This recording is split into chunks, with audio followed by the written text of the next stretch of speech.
I would not say like this is the end of every dictator. The end of every dictator should be that he should leave. He should listen to his people. If you look at the developments of events in Syria since March 15th, when the revolution started, people were in the streets for the first time saying, "Don't humiliate the Syrians," and then they started to say, "We want freedom."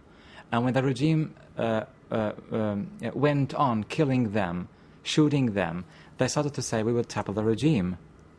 And later on, they asked on the 28th of October, they said, "We want international protection."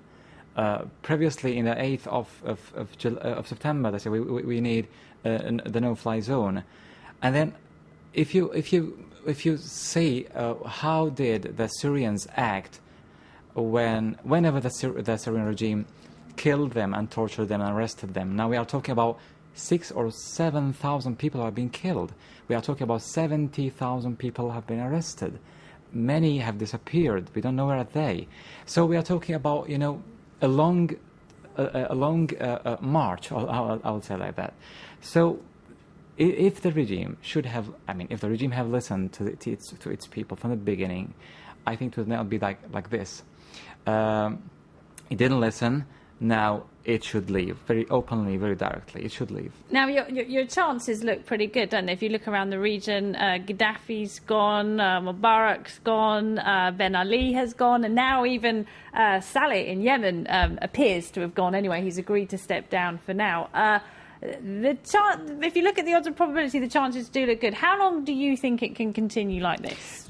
Maybe the question should be what's going to be done next, and then we can see and we can realize. I think at the next period of time, if I just phrase it another, what will be the thing that brings down this regime? Exactly. Will it be military intervention? Will it be sanctions? What do you think will happen? That's what I'm going to talk about. I think the next period of time, the Syrian National Council, along with the Arab League and the European Commission, now they are discussing in depth what's going to be done next. I think the next will be the more economical sanctions, more diplomatic or political sanctions. Then they will move the Syrian case, to the Security Council. There is now it's being discussed. A new draft for a new resolution is going to be discussed to be discussed in the UN, and then we will see there what's going to happen. Do you see parallels with Libya, and would you like a similar thing to happen as has happened in Libya? No, really. Personally, I don't want to see my country destroyed and bombed and attacked. But remember the UN resolution, 1973, it was to protect civilians. The UN pledged to protect civilians in Libya. That was their mandate. Not a single soldier set foot in Libya. That's what happened. Why would that not happen in Syria? Exactly. That's what I told you. Now we should emphasize now as the Syrian Council. Now we should emphasize on the Arab League's economical sanctions and imposing more sanctions against the regime, and then we will discuss later what's going to happen in the Security Council. Okay. Now let's talk a bit about what a post-Assad Syria might look like.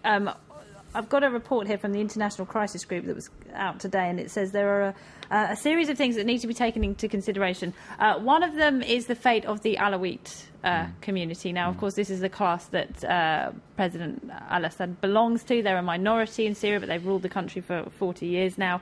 What will happen to those people? I belong to a minority myself. I am Assyrian. I am Christian. We are not afraid. We are very enthusiastic. We are very excited and to do more and more for the revolution. We don't feel threatened. Yes, of course, I can't deny that there is some fears, in the area, because the regime has lied for 40 or 50 years on us, we as minorities.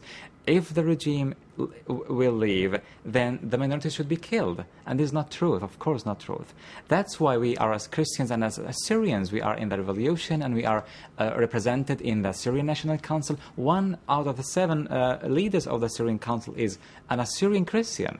And that gives us, much more confident that we should go on. I think the Alawites are a part of Syria, very important part of Syria. I can't guarantee, because somebody would say, okay, if you are a Christian, you are a minority, you need maybe some guarantees. We will say the guarantee for all of us will be A new constitution built on the democratic, secular, civil country or civil As in state. Tunisia. Exactly.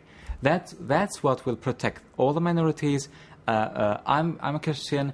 I want to practice my as a Syrian who belongs to, we are the most ancient people of Syria, indigenous people of Syria. So the constitution will guarantee my rights and keep me safe and alive in that country. Not people. So people change, but the constitution is there. All right, Osama Edward, it's a positive outlook and one I'm sure a lot of people hope very much will come true. Thank you very much indeed. Thank you also to Haitham Maleh in Cairo, to Jonathan Paris in London, to Andrew Osborn in Moscow. Thanks to you, of course, for watching. That's it for tonight's debate. Tomorrow, The World This Week, will be rounding up all the top news stories of the past 7 days, so don't miss that. Until then, though, goodbye.